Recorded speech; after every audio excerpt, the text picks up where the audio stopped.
Hæ, ég heiti Viktoría. Ég er verkfræðingur og hef unnið að stöðum umbótum núna í yfir 10 ár. Hver á stjórn á töflufundunum og hvers konar þjálfun þarf hann?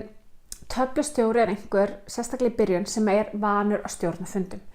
Maður sér það mjög mikið á gæðum fundarins ef það eru lélegi fundastjórar og góðir töflustjórar.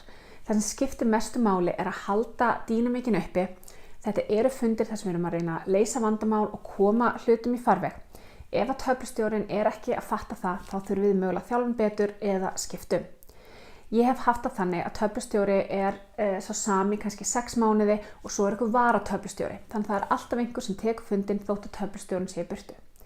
Ef þið eru með hóp af vönum sérfræðingum sem allir eru vanir að stjórna fundum, þá getið þið skipt örar. Þetta snýst allt hvernig er hópurinn ykkar og hvernig er hann samsettur. Hversu oft er töflufundinir að vera? Það tengist aftur mælikvörðunum og hversu ört þið ætla að mæla. Ef þið eru með mælikvarða sem að hreyfast mánaðarlega eða verkefnin ykkar er svo stór og þið bútið þau ekki niður, þá meikar ekkert sens að hitta daglega, vegna þess að þá fundurinn svona alltaf sama, alltaf sama, alltaf sama, þar sem hver og einn segir ekki neitt.